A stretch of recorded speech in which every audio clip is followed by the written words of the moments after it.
Get front row seat. Yeah. I took the contract here. All right, it is 9 a.m. and we're going to call this first meeting of the Fiscal Court to order January 14th, 2025 at 9 a.m. Madam Clerk, has this meeting been properly advertised and do we have a quorum? Yes. All right. Well, Happy New Year, everyone. Thanks for being here at our first meeting of the new year. And we're going to start off our meeting with an invocation by Magistrate Sleeper, please. All right, shall we pray? Father in heaven, in this year of our Lord 2025, we seek your help to govern with wisdom and courage and compassion. Help us to be stewards, good stewards of the revenues we receive, and help us to help as many folks as we can, Lord. And we ask that you bring your peace and your prosperity to our nation and to our commonwealth and to our county. And we are so thankful, Lord, especially in these recent days, for our road crews and all those others, Lord, helping to get through us to get through this weather. And we're thankful for those who come to present today, Lord God. We ask your blessing on them. Allegiance. I pledge Allegiance to the flag of the United States of America and to the republic for which it stands, one nation, under God, indivisible, with liberty and justice for all. Thank you, and you may be seated. Our first order of business is to approve the prior meeting minutes, and that would have been December 19th. Do I have a motion to approve? So moved. Magistrate Gaze, or a second? Second. Magistrate Ellis, any comments or changes to the minutes? Judge, I was embarrassed and probably said the wrong thing in the last meeting. As you look down at the very bottom when we're all giving our recap reports at the end of the meeting, I probably said 12,000 to 14,000 pieces of legislation and resolutions. It should say 1,200, which is still way too many, so 12 to 1,400 okay. Pieces of legislative proposals. So like I say, I didn't dare go back and listen because I probably said the wrong thing. Okay. All right. Any other discussion on the minutes? Seeing none, all those in favor of the motion signify by saying aye. Aye. Any opposed, nay? Motion carries. All right, budget transfers. Ms. Shannon?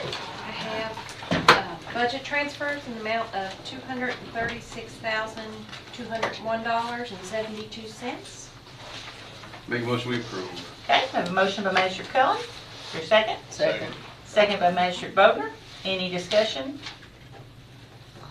All right, all those in favor of the motion signify by saying aye. Aye. Any opposed, nay? Motion carries. Cash transfers. I have cash transfers, $150,000 from the general fund to the jail, $150,000 from the general fund to EMS, and $5,000 from the general fund to the fleet. Okay, motion to approve cash transfers. So moved. Okay. Magistrate Gay, second by Magistrate Cullen. Any discussion? All those in favor signify by saying aye. Aye. Any opposed, nay? Motion carries. Thank you, ma'am. Approve the bills. Miss Elena? Morning. Morning.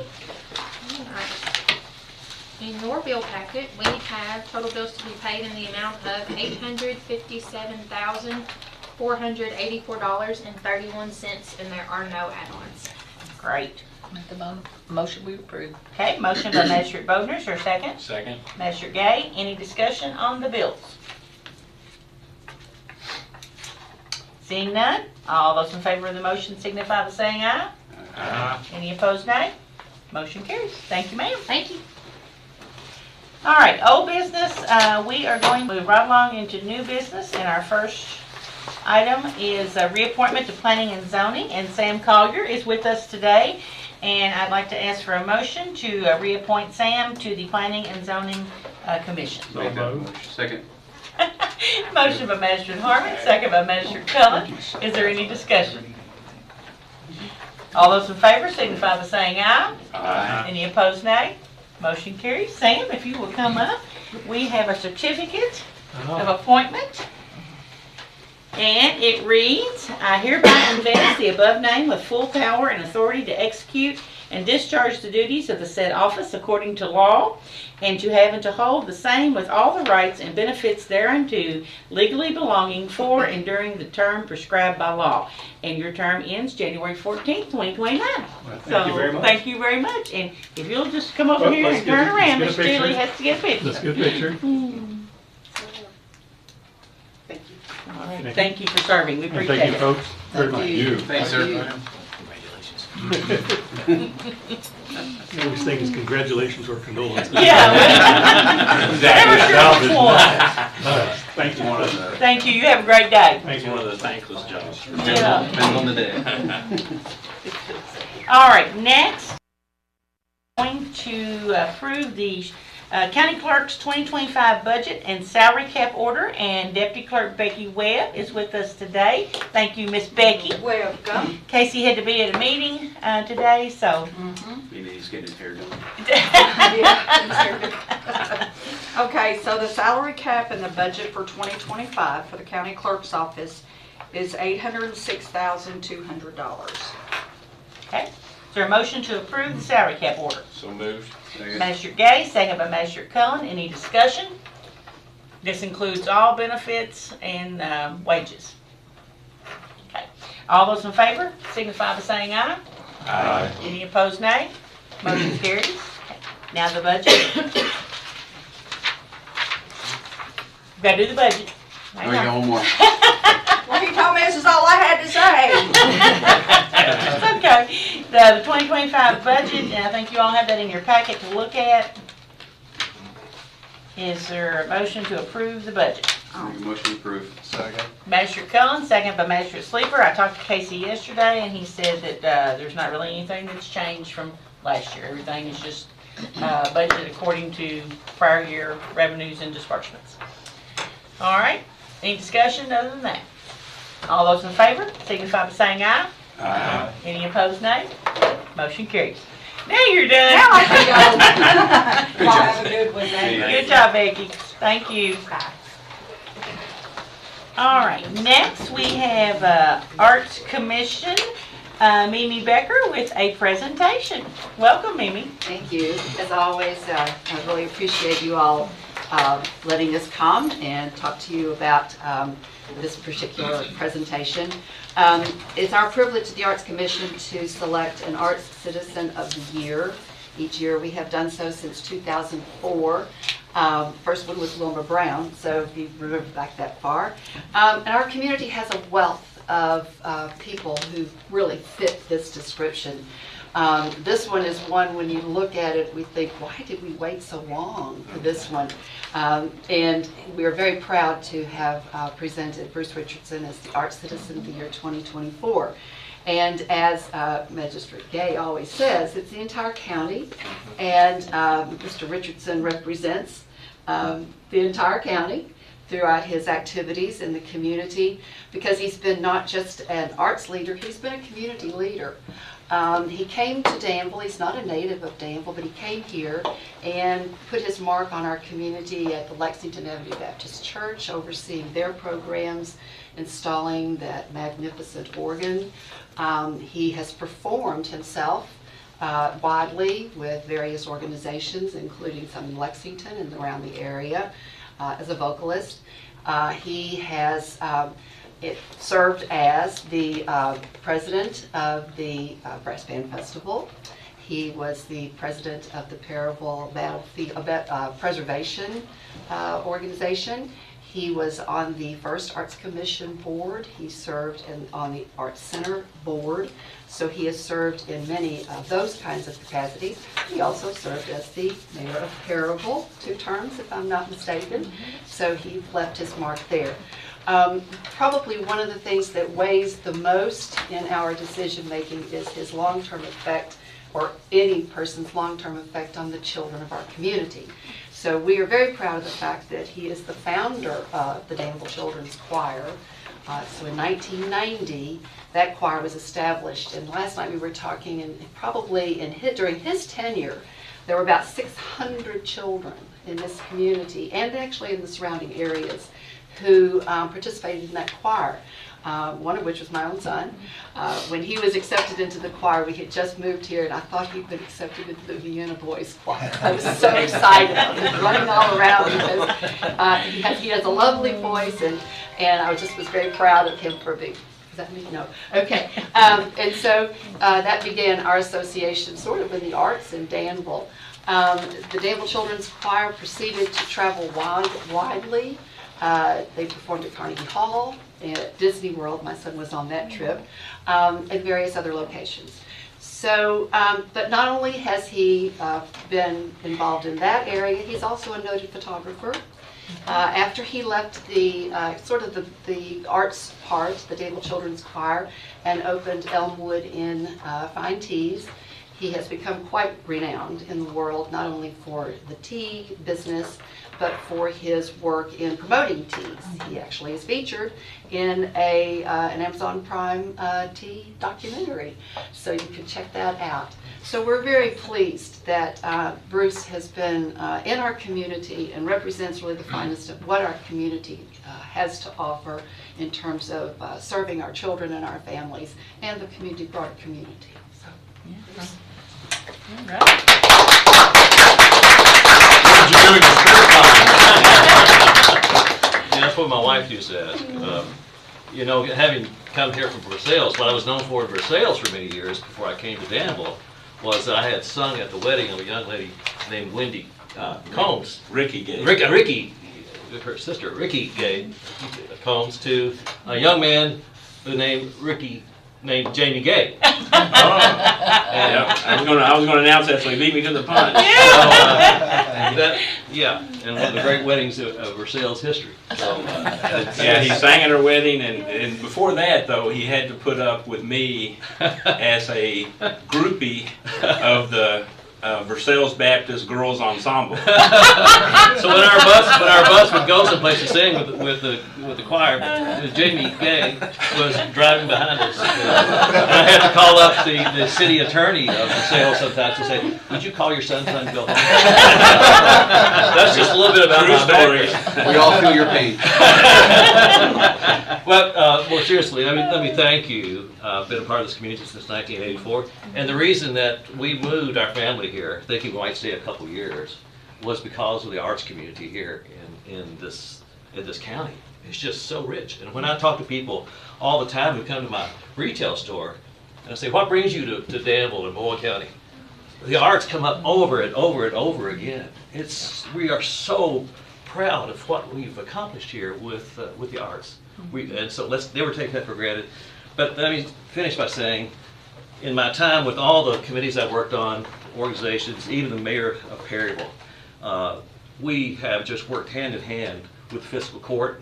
And thank you for being so generous in working with us, so pleasant to work with on almost every occasion. And it's just a joy to be a part of this community. I know that's why you're here. That's why we all live here, right? So thank you very much. Thank you. Tom, Quinn. It's impossible to believe this is true, but over 50 years ago we got an arts center, and at the time I was in Louisville, and the consternation of the folks in Louisville and Jefferson County that this community trumped all of Greater Louisville by having an arts center, and I was privileged to be at the grand opening. Were you there? 50?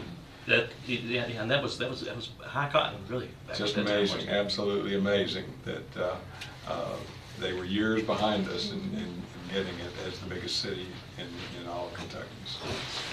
Well, Bruce, your family and my family go way back, 20-something years, I think. Sure do. So it gives me great pleasure and a great honor to present you with the Certificate of Recognition. Thank you, Julie. And this is for your dedication and your commitment to the arts and culture in our community, presented to Bruce Richardson, 2024 Arts Citizen of the Year. So thank you.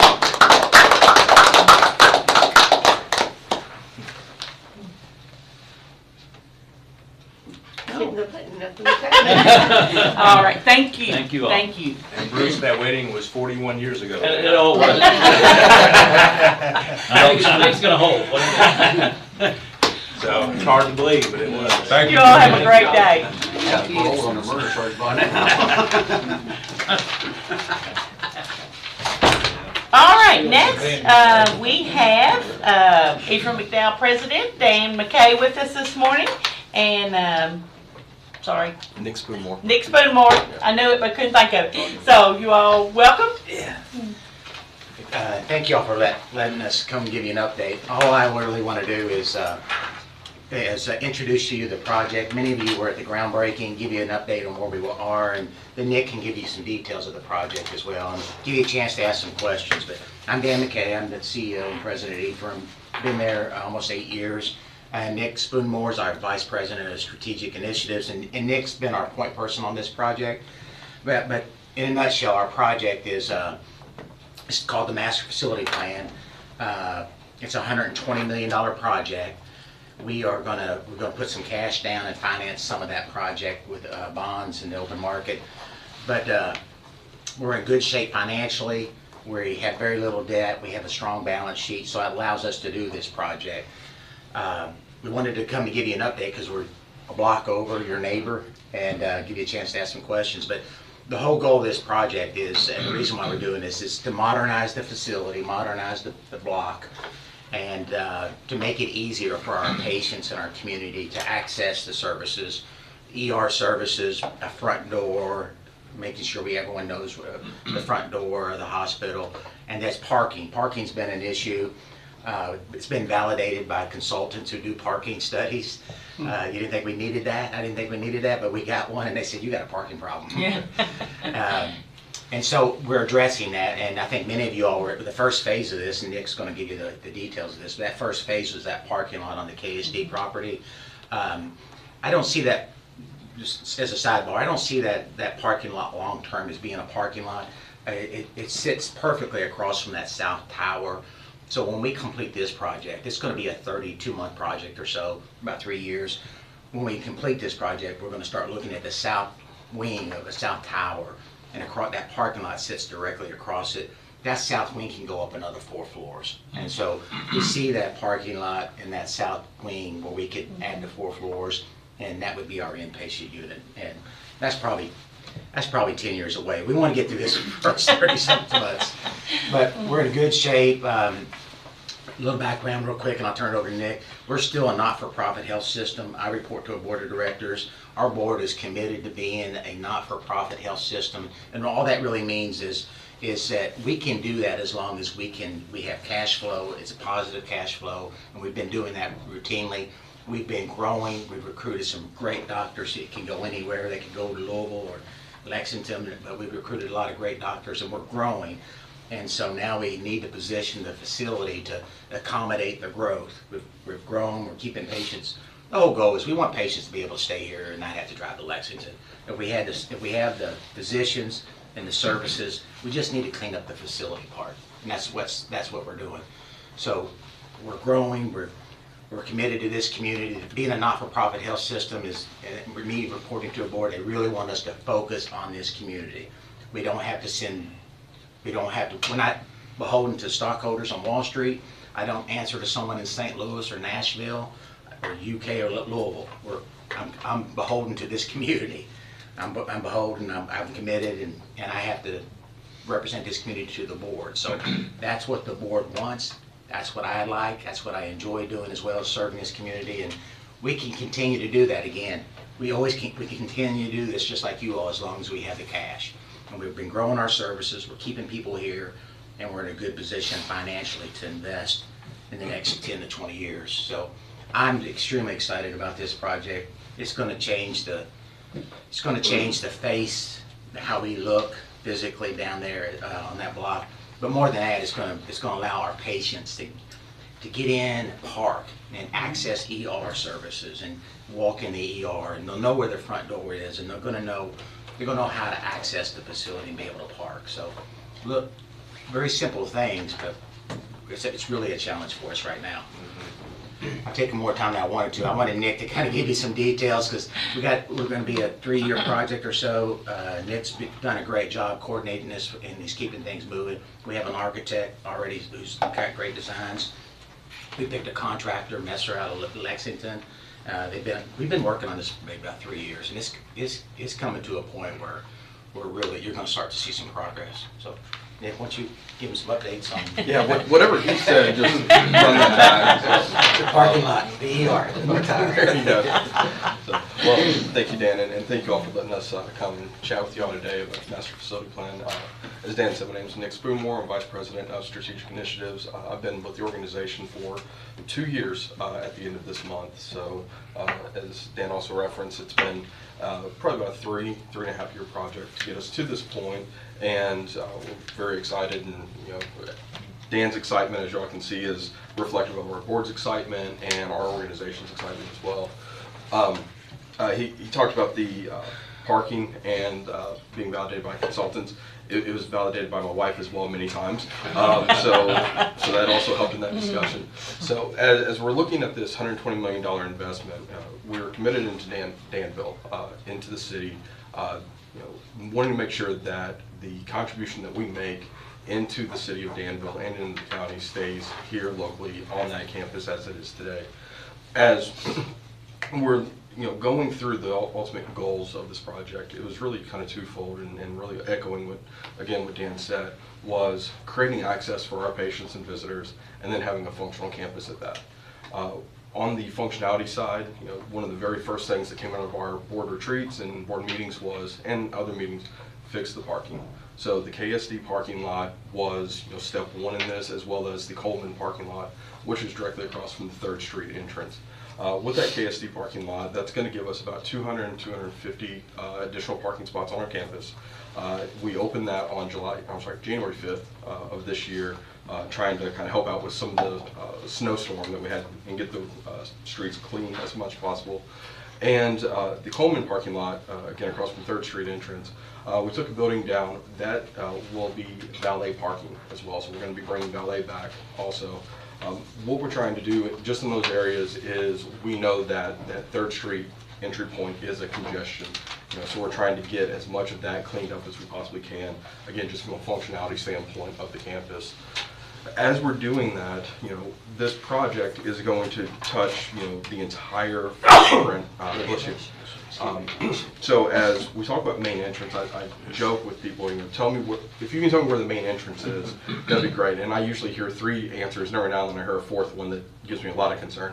But I hear the 3rd Street entrance, I hear the ED, and then our actual true main entrance, which is down on the south end of campus. Very few people are aware of that being the entrance. So as we're going through this construction project, we are going to be actually closing that south end main entrance, backfilling it with office space, moving IT, materials management, creating loading docks, so shifting some of the internal function of the hospital down into that area. Then actually cleaning up the backside of that south end, and that will be a brand new main entrance that will be much more visible than what it is today, steering traffic off of 4th Street, off of 3rd Street, into that main entrance. Happy to come back and have more visuals and videos in the future. You're talking about next to the Advocate Messenger, though? Yes, ma'am. Okay. Yes, ma'am. If you're at the back of the hospital looking toward that, well, okay. Absolutely. Almost behind that McClure Barbie house. Okay, In that corner there. Yes, Yep. okay. So as we create that main entrance, some other aspects of the hospital are going to be moving registration closer to that new main entrance as well. Again, just functionality. We're going to be improving the parking on that back side as well. It's going to be a 2-story parking structure. So it'll be kind of a basement level and then a first level as well. That's going to bring another 100+ parking spots to that area as well. And then, as you move, towards Walnut of our campus, right now we have the original hospital.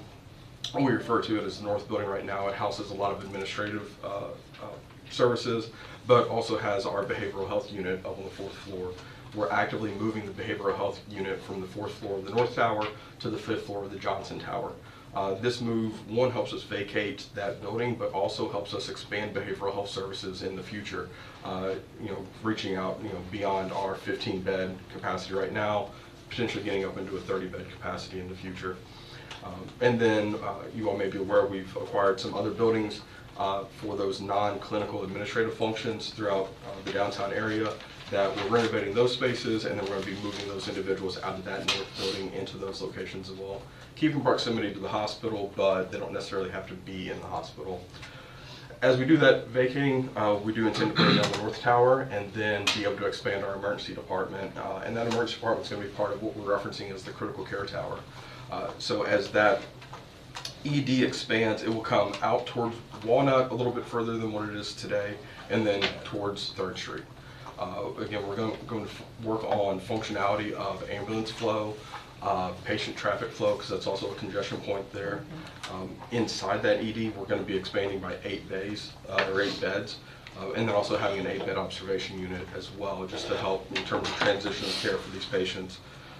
That'll be the main floor of that critical care tower. The second floor is going to be where our cath lab, interventional radiology lab will be able to expand as well, as, and then also future endoscopy and surgical expansion beyond the scope of this project. But having that second floor again allows us to build out and meet the growth that Dan was speaking of. The third floor initially is going to be shelved space, but that will be intended for a 24-bed ICU. Right now we have a 12-bed ICU that can flex up to about 16 beds. We typically run in that 11 to 13, 14 capacity on that ICU unit. Really just due to a lot of the great work that our staff and physicians are doing, we're seeing that volume grow coming in from neighboring communities. So as we move into that third floor, potential for that 24-bed ICU, and then on the top of that critical care tower, we intend to move the helipad. So right now, I think everybody knows our helipad is about 1.5 blocks away. It is a situation where wife let it in, have to take an ambulance ride to the ED. That's minutes. We want to shave that time off. So by moving the helipad to the top of the critical care tower, you're going to be within seconds of every component that you would need when you're life flighted into our facility. And that was one of the main functions that we wanted to be able to do, when we started this whole project and started talking about this critical care tower, was how do we get that helipad closer to our campus? Because we know it's important to you all as a community, we know it's important to our patients as well. So, I'm trying to think. We got a lot going on, so I'm trying to think of all the things to make sure I don't miss anything. But as I said, really it's the commitment to the community. It's the growth that we've been seeing year over year with the retention of providers and adding new providers. We've seen significant growth in our cath lab. Interventional radiology as well has really seen an uptick. Our ED visits, just for this campus alone, north of 30,000 visits annually. That continues to grow. And all of that then drives other services such as imaging, lab, etc. So this is really a matter of meeting the demand that we have today and then working to meet the demand that we have in the future and grow into that as well. Yes, sir. Within that 30,000 count, and having watched last night and listened as the helicopter went over my house, how many encounters do we have with helicopter every year? See, that's I don't think the community understands how critical that is. I don't want to give an incorrect number, but, and Dan, you may know this as well, usually we have in that 10 to 12 per month of flights coming in, but that is picking up at the same time. That is really critical to this community. Yeah, we average about 170, I think this is a quarter. Where's it, 170 people a month get transferred out to the Lexington facilities. And most of that's neurology. We don't have neurology services here. But we're trying to keep as much as we can, so we watch those transfers out. But I would probably say that helicopter's 3 to 5 times a week, at least. Thank you. I would just add this too. This is an economic project as well for this community. The contractors told me that there'll be 80 people, on the average, 80 people coming into this community a day to work on this project. So that means hotels and restaurants and economically, we'll see 80 new people coming in. So that's going to help us as well. We employ. It could be more than that, it just depends on Phase. what phase you're in. Right. So it could be more than that. And I think they were just talking about contractors and stuff like that. Yeah. Overall, we employ, just so you all know, we employ 1,800 people, and our payroll last year was $120 million. Yeah. So. Well, I, for one, am thankful that you all have decided to stay downtown and not move out of the city limit area downtown. Just for visual, the tower that you're talking about on Walnut Street, that's the tower where all of us 60s babies were born, right? Yes, ma'am. Thank you. So, so that tower will come down, and then that will be become part of the emergency department. Yes, ma'am. Okay. We got some visuals here. When we come back, we'd like to come back maybe in 6 months and give you updates or so if you allow us. And Yeah. We'll get Bill to get you guys access to the TV so you can kind of give some. Yeah, Yeah. I was going to say, we had, the architects, they're refining the project, what it looks like, and they can do drones. And these drones and images are just incredible. And we'd like to show you that as well when we have that. Okay. Yeah, that'd be awesome. Judge, because of my 25-plus years in healthcare administration, what folks probably don't know in Boyle County is that 32, 33 years ago, 2 Lexington entities did everything they could to take over our regional hospital system here, and thank goodness they failed. Yeah, yeah. So how does the emergency room function? What's going to be the access to the emergency room during all this? So I think that would be really good when we do the, I guess, the visuals. We're still working through that piece of it. There's going to be kind of 2 different entry points as you're going through this. There's the main entry point, which we'll still try to keep that open the whole time, just for continuity. But how visitors, a lot of times, will come through that entry point as well. We're going to have them shifted probably more to the south end of the campus. Jim, And that's a when is good this- question. That's really good. That's really Yeah. going to be the headache of this. Is we're kind of, I think I've heard you say this analogy. We're kind of building this car as we're driving. That ER, we're going to be running an ER while we're expanding and renovating it. And I've done it before, but it's not easy. And there'll be Not easy to run an ER on a regular basis. and they won't be happy. but it's part of the process. What's the projected start date for all this? So we are looking at probably mid-late summer. Okay. That we're going to start seeing a little bit more visual around these projects on that south end of the campus. The groundbreaking was October. We really want to just get ahead of that with the KSD parking lot and those type of things. But more days going to be moved here in the summer. We have the 2 buildings downtown that we purchased, so we can move those some offices out of the North Tower that Nick was talking about, and then the 5th floor, the behavioral health unit, we're moving that to the Johnson Tower on the 5th floor. That's going to be complete in June. Okay. So then we'll be able to empty out that. We'll have that North Tower empty this summer, and then Start demolition. we can start when we take that North Tower down. It's gonna look real different. I got a lot of complaints on taking the Coleman building down. Where's Messer going to stage? Where's their That's a good stage? That is a really good question. So right now we're looking at the Boyle Lumber is our staging location. Probably going to bring down that building and just use that footprint that we have right now. Ideally, we'd like to utilize the KSD lot, or KSD property that's next to the parking lot. Yet have not been able to really get enough dialogue to be able to move that forward. So right now it's the Boyle Lumber. Jamie, the staging's that's a challenge. And so that, like Nick said again, that Boyle lumber yard is falling in anyway. And we've been cleaning that out aggressively the last 6 months or so. And but if we can't get in, and KSD is normally very, very cooperative. We just don't. There's been so much change over there. We don't have a lot of communication like we used to. So so it looks like if we can't use that where that smoke tower is or that air property, The old boiler room. the old boiler. We might have to take down like Nick said, take down the Boyle lumber and just stage it there, which that won't make a lot of those Charleston Greene people happy, but we just don't have a lot of, the city's working with us as well. We don't have a lot of options. We can always assist with any outreach to KSD or KDE if needed. Amanda Mays, Bledsoe's been fantastic about coordinating meetings and stuff like that. So if you get into a pinch, just let us know. We actually had a conversation with her, and she said you really need to start locally. Yeah.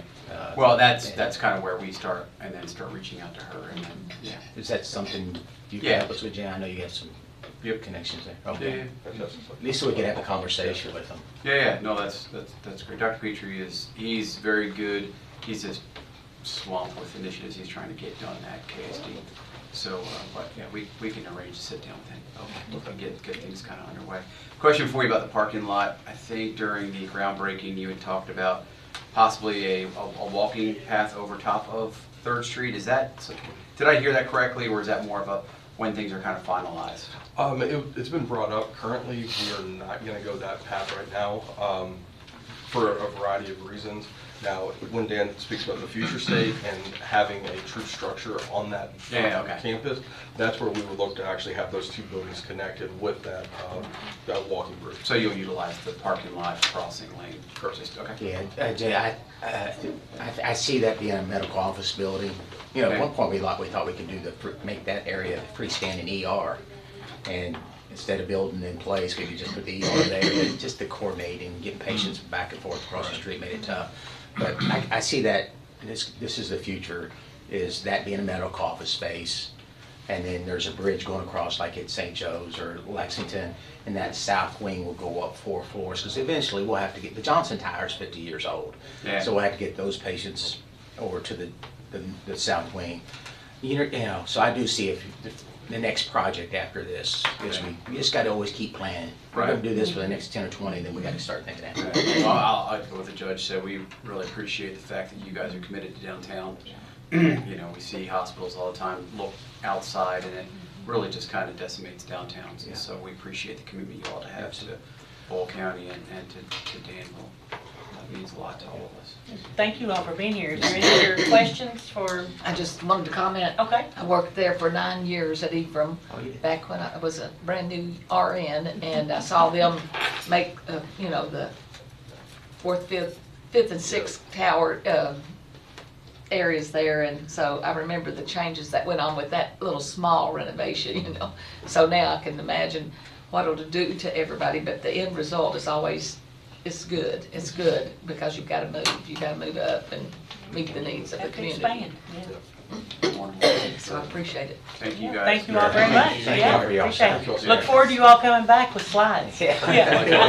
Thank you. Yeah.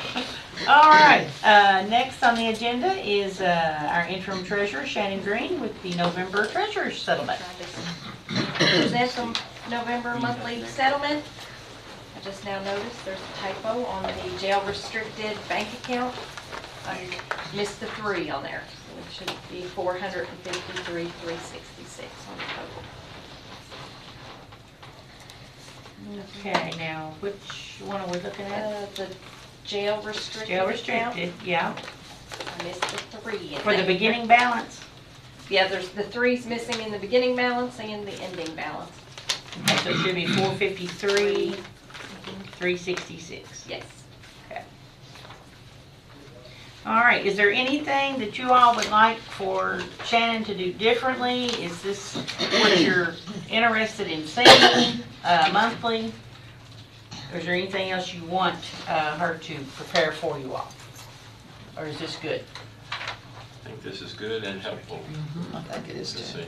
I'll have December's next week along with the second quarter report. Gives you an idea of what each account. So when will that joint jail be zeroed out, or? When we finally settle with.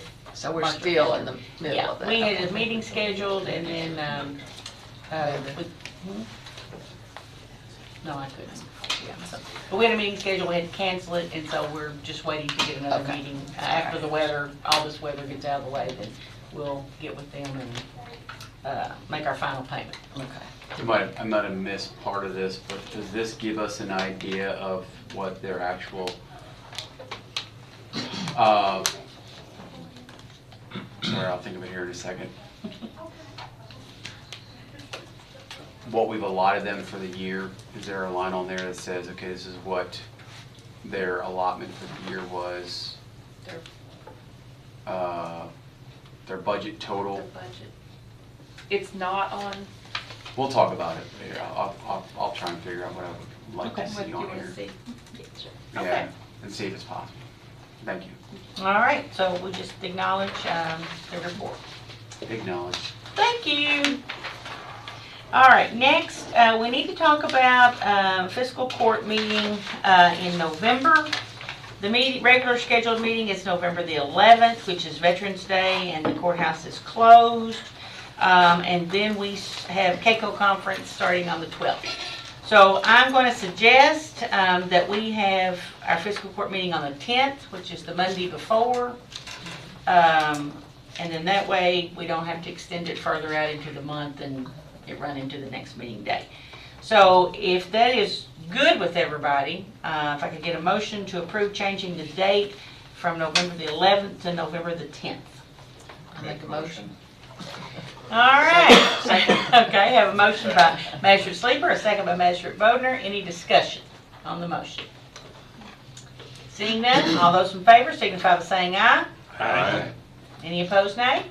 Motion carries. So our meeting will now be on Monday, November the 10th at 9 a.m. Thank you. Okay, there's an FYI that Julie has put in the packet. I think you all have seen open records request. Anything you want to say about that? Or just No, we just like you to know. Yeah. How many Coming receipts? out of here. Okay. All right, so we will start with magistrate reports, and Magistrate Sleeper, we'll start with you today.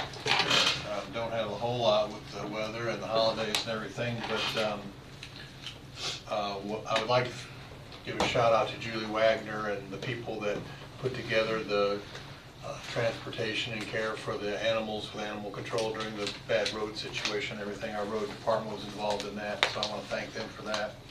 And Brian Coel and our emergency management team with the warming centers being open, and it will be opening again this evening due to the really cold temperatures coming up at the gathering place.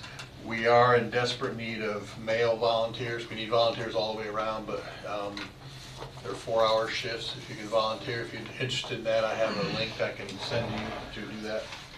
And so like I say, especially, it seems like the women volunteer more than the men, so it'd be nice for the men to step up a little bit. Of course we do. But anyway, that's all I have, so. All right, thank you, Magistrate Sleeper. Magistrate Ellis. Thank you, Judge. Julie enlightened me quite a bit since our last meeting about the animals getting out on our highways, and even that one steer that got loose in the city limits of Danville. Our changes prompted more than a few phone calls to me, probably triple the phone calls to the judge because of the concern for cattle and horses on rare occasions getting out, and yet the way the language reads, it almost sounds, Counselor, like it's a mandate that on a first offense there would be a $100 fine. I'd like to come to the next meeting after talking with Chris about a sentence or two that would clarify that there would be judgment on whether or not that takes place, because I reported in the last meeting of an incident where a 38-inch cherry tree fell on a horse farm, and if those mares are in foal, those foals are likely to be aborted, and that gentleman could have lost 20 or 30 horses in one night. So I just would like some language in there, and it was posed to me very articulately by one cattle farmer that with the new administration 10 years down the road and no leniency thought by either the judge or the magistrate in charge of that particular district, there could be no exception made. So I'd just like to come up with a sentence or two that would give that opportunity within the ordinance, because I don't think there's any language in there that actually would give leniency. I've got this thing called prosecutorial discretion, so with that... You might not be sitting there in 20 years. But everybody's got prosecutorial discretion. I mean, I think that, if you're going by, if we take the statute, I mean, that's what's given to us as county attorneys. I mean, I think we're going to take stuff like that into consideration before we just start fining people or charging people with, running their It's cars, meant to be whatever. for habitual offenses. Right, and apparently we have one or Yeah. two situations in the Yeah, county it's that not need to for be a, remedied. just a random, the ordinance, and the thing is, the ordinance is already passed. So if we were to have to go back and add anything, we would have to create a new ordinance. And you would have to have a new number, and, which, that's fine, I'm just explaining, what we would have to do in order to change the language in the one that's already been passed. That clarification gives me a high level of comfort. I will contact that gentleman who called me and ask him to listen to the tape, and I think he'll be satisfied with that. Thank you. Okay. Thanks, Chris. Okay. Number two, we had such a severe pothole on the Atoka Bridge that on Saturday, when I saw it there, I wrote it up in more detail than I've ever written up a pothole before to the state, because that's a state road. I have a friend from church who about 3 years ago, in a similar circumstance over on 34 Lebanon Road, hit a lesser pothole and ended up, lost a tire, lost a rim that was bent, and lost the tie rods on that side of the road, on that side of his car. Imagine coming across that bridge and having that happen and oncoming traffic hitting. I am absolutely elated with the response of DOT, because on Sunday I got a "we will be there tomorrow," and that was yesterday. And then the thing that I've already talked to the judge and to Roger about is it's a concrete bridge, and I know that when you're doing your project and you hit cold weather, there are compounds you can put into concrete. They have taken a hole this big but this deep, and they've cut out the edges and put in a square of concrete, and it's remarkable, and I think that might hold. Now, our problems, 9 out of 10 or 99 out of 100, are asphalt, and Roger and I have talked about this many times over the last several years. It just won't hold. It'll pop right back out unless it's more than 2 inches deep, and I'm hoping that the public will hear that in today's report as well. But we're going to try to research and see if there are other things that we can do, if there's one in asphalt that could be remedied to keep what happened on 34 3 years ago, which was an asphalt road, to keep that pothole intact until something can be done in the spring. I'm hoping everybody has considered, and I know the judge and I are going to the KBT, the transportation meeting, and that becomes acute to us, and I said it in the last meeting. The intelligence that we've gotten from the KCO and from KMCA is that the city is going all out to redirect the state road fund out of our budgets into the city budgets, and there are 415 of those cities, and there are only 120 counties. So we have to be vigilant. I hope some of you will consider, who haven't thought about going to KBT, to come, and we can talk privately with some of those officials there. Let's see.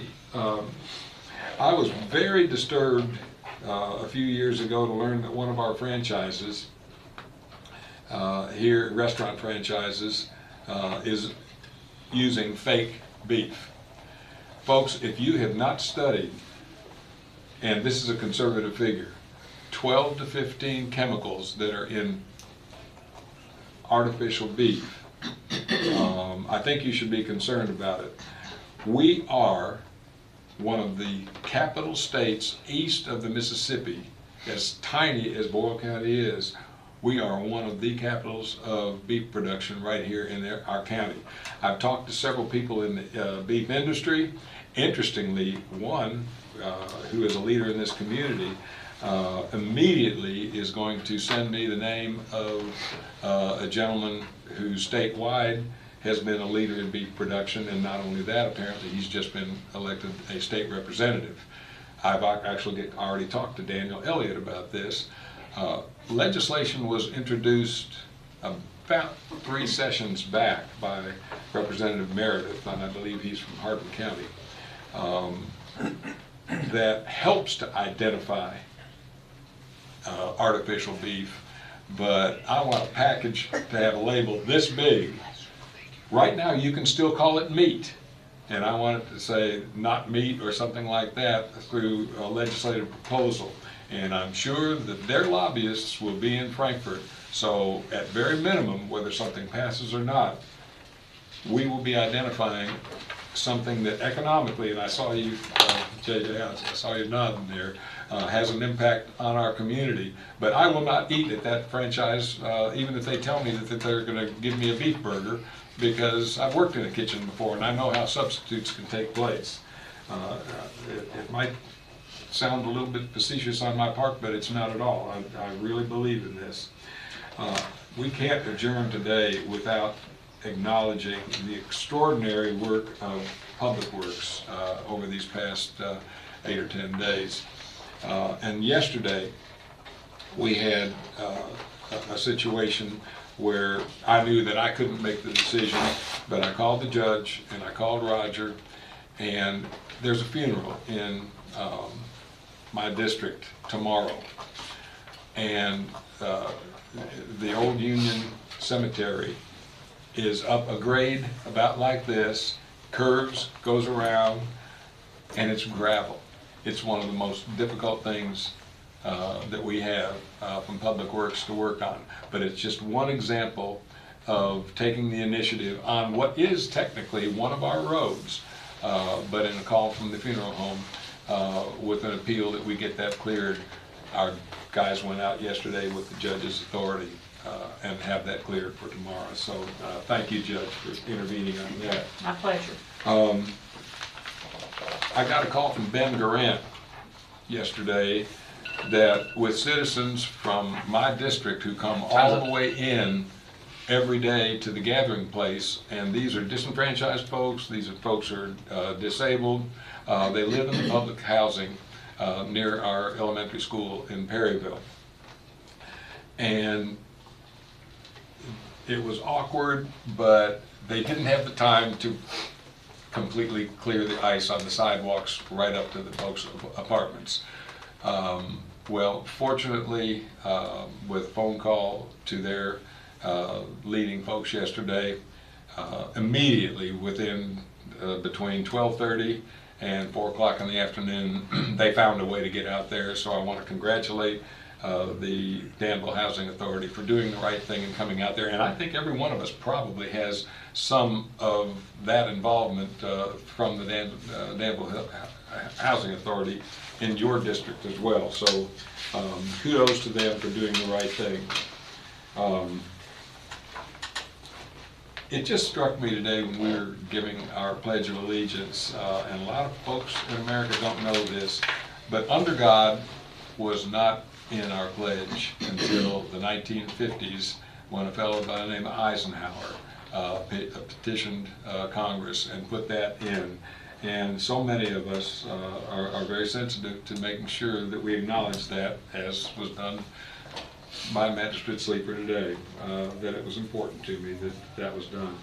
And I'll end on intelligence that's coming both personally and all across the United States. Things are going to be changing very quickly now on solar and wind.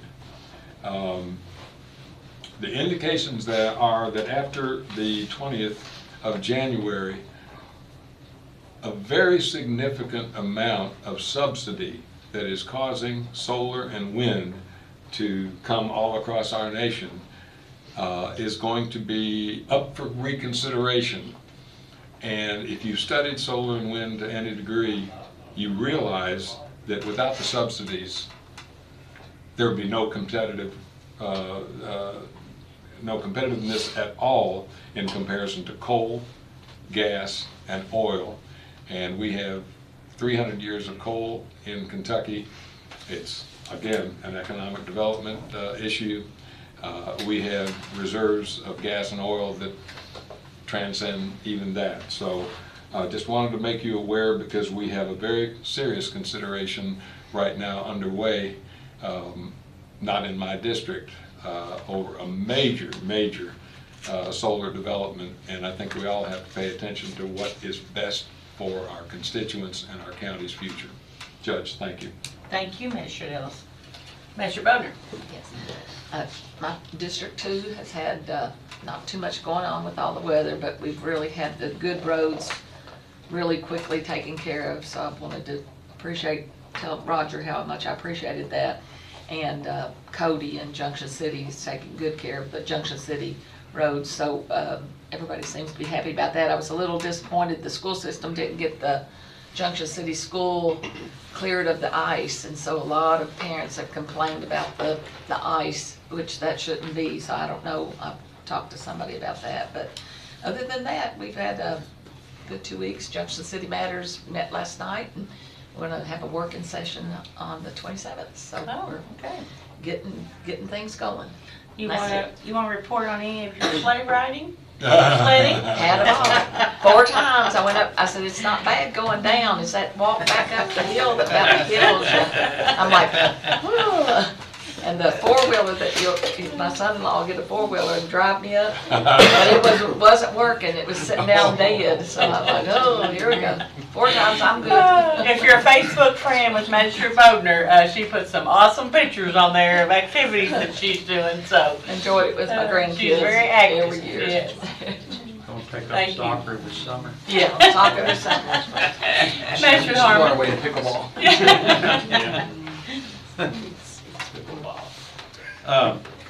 Happy New Year to everyone. Happy New Year. Have been in for a year, locked up in medical lockdown with COVID. It was active for 2 weeks and a half, but got through it. Wife didn't get it. I refrained from kissing her. And we shook a little hand and we walked. So we win for that. But one spot, State Highway, 150, 127 intersection here in Danville. If you get in the left lane going south and you're going to turn left to head on 150 going east, you will just about lose the front end of your left side of your car. It's not a divot, it's a pit.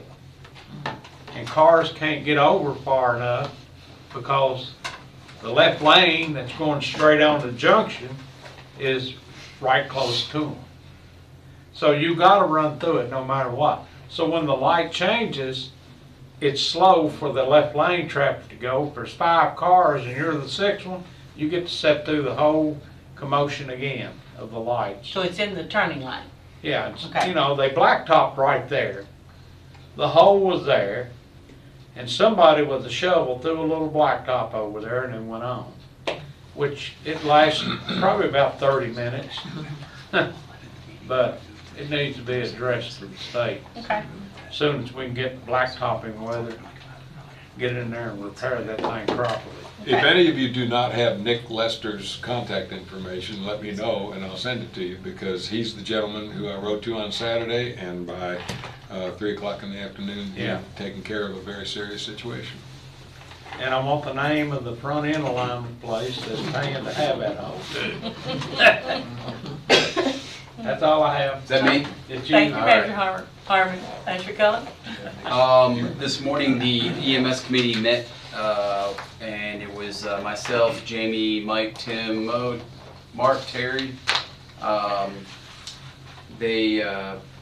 think along with Public Works, we need to give a good shout out to our first responders that had to deal with all of the weather as well. You know, Sheriff's Office, our EMS, our Boyle County Fire Department, everybody that had to go out there and when everyone else was trying to hunker down. You know, the one thing the court did, and this is, again, you know, goes back to our EMS director of, you know, really pushing for 4-wheel drive vehicles for our ambulances, and so that's worked out really well. You know, especially those old van style rear-wheel drive, just don't cut it. So so that they actually worked really well. And then we also had Mo gave us a large update on education that's going on, not only for our people, but what we're doing to partner up with other other areas to get our paramedics in-house and some advanced EMT school partnerships. So we appreciate how hard they're pushing for making sure all the education is happening. We talked about some budget stuff. Of course, you know, we may have to look at a couple little budget updates here or there, but we'll also take that into account for next year.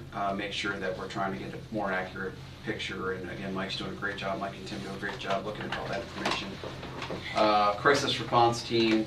That was Mark and Terry, gave us an update on the community as far as behavioral health, mental health, and it was a month that didn't stand out from any others.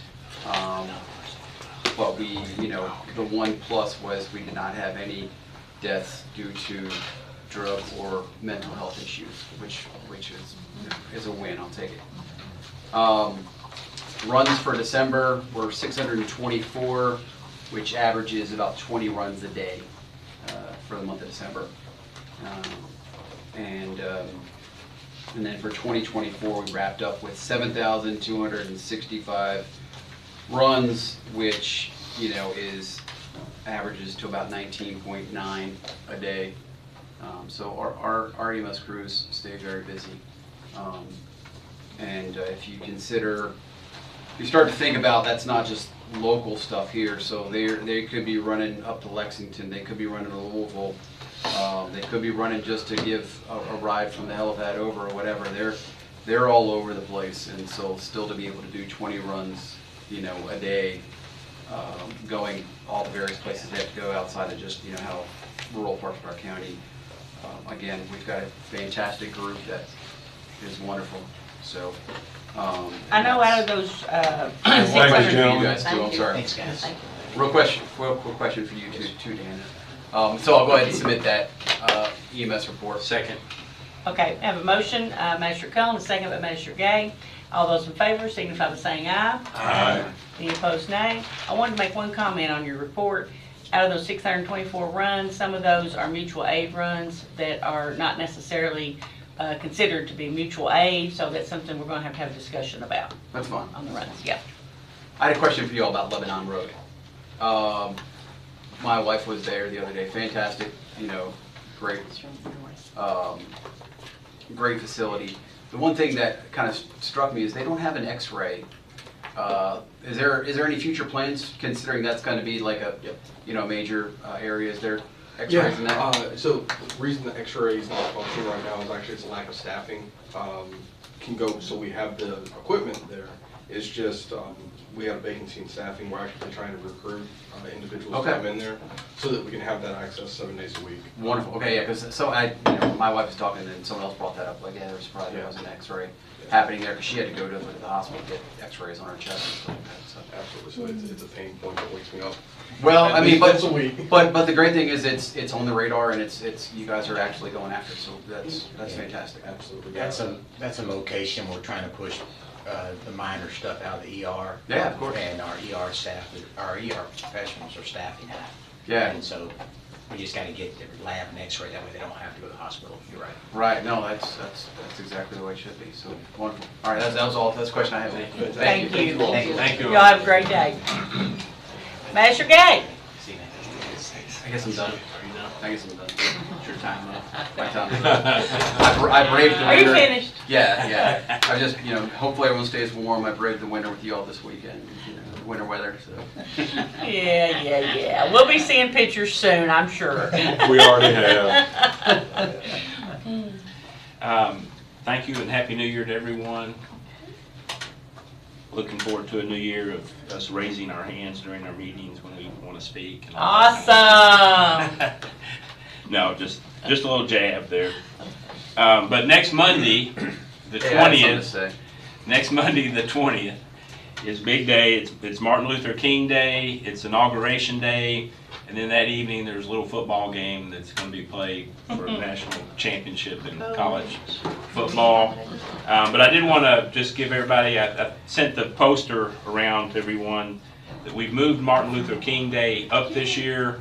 because I think it's going to be a more popular time frame anyway, but we wanted to make sure everybody could participate that wanted to participate prior to the inauguration. You gonna give us a rundown of that schedule? Yeah, so I'll Okay. give you a rundown of the schedule. So 9 a.m. we're going to gather, and the march begins from City Hall. And this year it's going to be a nice and short march because we're going from City Hall to the Norton Center.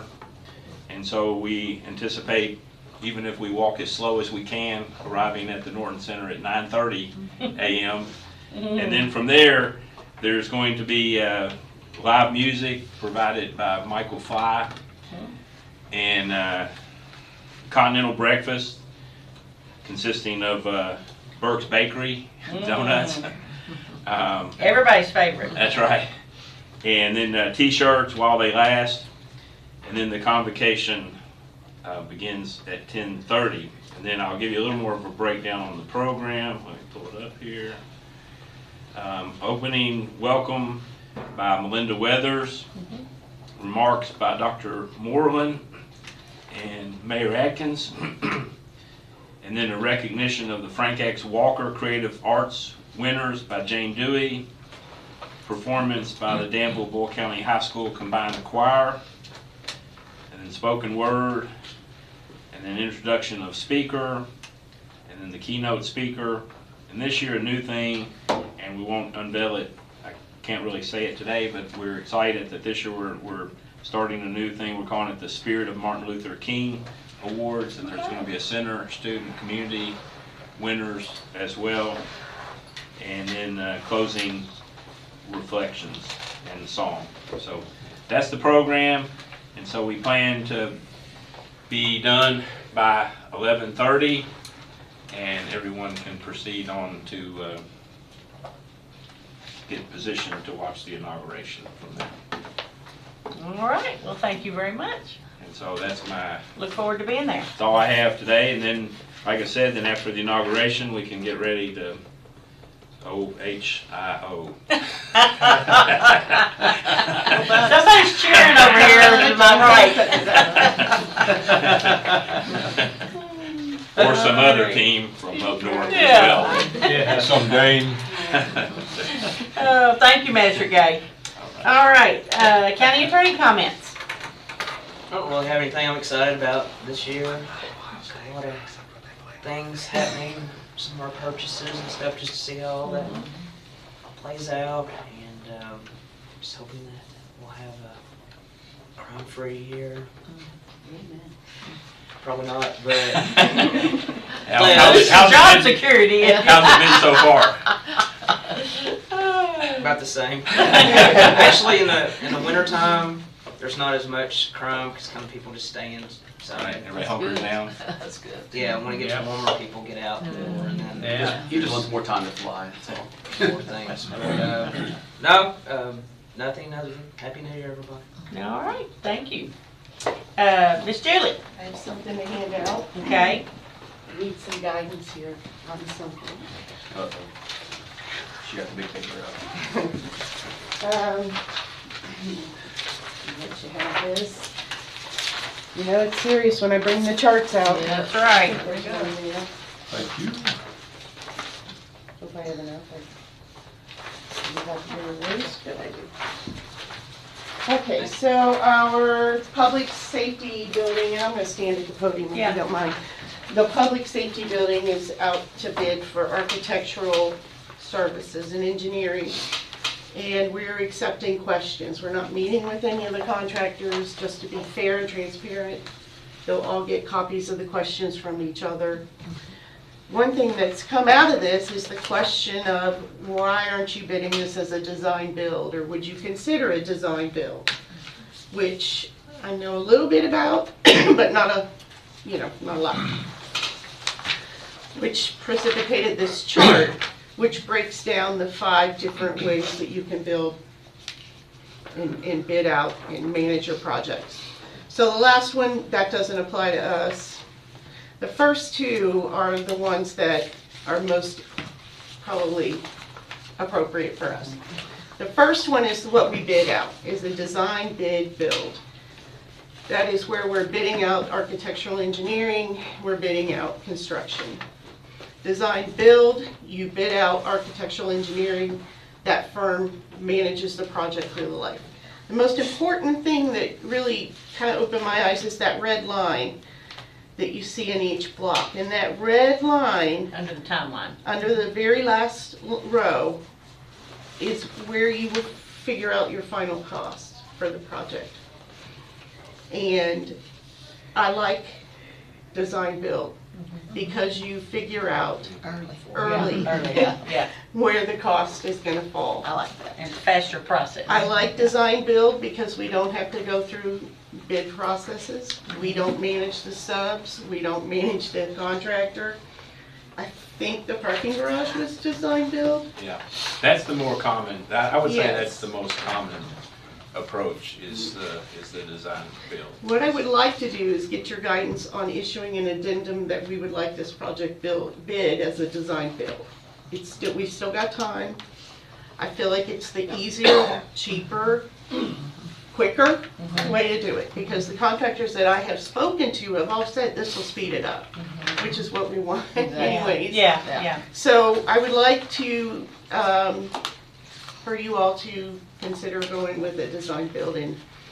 I'll make that motion. No, second. Okay, we have a motion by Magistrate Gay, second by Magistrate Bodner. Discussion, Magistrate Cullen. Yeah, so how many, we go to bid this out, how many people would be able to actually give us a bid on this? Everybody can give us, all the architectural engineering firms can bid on this. Okay, so I guess my main concern would be how many results we would get back Right now I have 5. that are design build. That have all but one asked about design build. JJ, kind of the edge of your seat. Yeah, so this is typical in the construction process. Most all of your contractors subscribe to the journals and the, hey, this is a new award bid that's coming out, be advised. They send it out. Those that have project schedules and availability will then bid. So you're going to get just as many as you would if you tried to do it on your own, probably more, because the journals that go out and advertise this, that they subscribe to, will make it known. So you're going to get just as many in your, probably more than you would if you did it yourself. I agree with more. Yeah. Well qualified. Because the bidders actually know up front that they're managing the project. And I think that's more lucrative to firms to really be able to see it to the end. They actually make more money that way. It really alleviates the internal oversight too, which I don't know a lot about. I built a parking garage, that's about the limit of my, and I was doing it from the outside. Yeah. Magistrate Ellis has a comment. I guess being old and gray-haired, you have a window of time and experience. If you look in your mind at Winchester Road in Lexington, well over 50 years ago, they more than doubled the size of the Jif peanut butter plant. They built into the pro forma for the successful bidder an incentive that made sure to include quality, but it was an incentive both from time and cost. And I think it was something like a 3% savings if they met the criteria of getting it done by X date and getting it done at or under budget. And any project like this, because I've seen other projects where the cost overruns, oh, but you never thought about this on the front end. Oh, why don't we do this as well? And I make sure that we have some incentives built in to whatever we do with whatever contractors. Yeah, we'll have to talk to RJ if you can do that on municipal bonds. I don't know if you can do that. I would think so. I mean, all the more since it's, taxpayer money. Look into it. Yeah, that's a discussion we'll have. Yeah, that's going back to what I was asking. That's fine. I mean, you start looking at this chart and the drawbacks, difficult to judge if obtaining best value. So if we've got several people competing for this, then yeah, we've got options for bids, but I don't want like 1 or 2 people come back and then we're stuck with, a very high project, which utilizes all of the Nobody has balked at the budget of 5.7 is what I put out. 527 or 57? 5.7. Huh?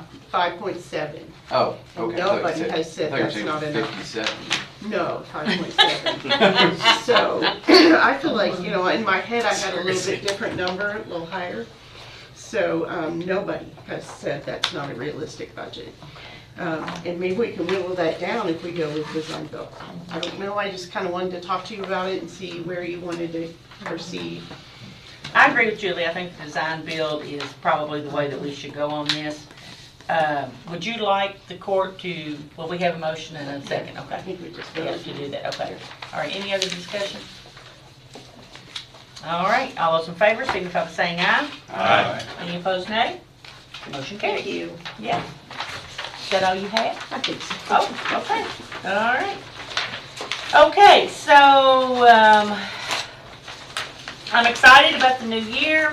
I think that we have been very successful in the last 2 years, so I don't foresee us having any deviation from that, and this will be another successful year for Boyle County moving forward. I also want to thank the road department, emergency management, emergency services, law enforcement, fire, the same as you all.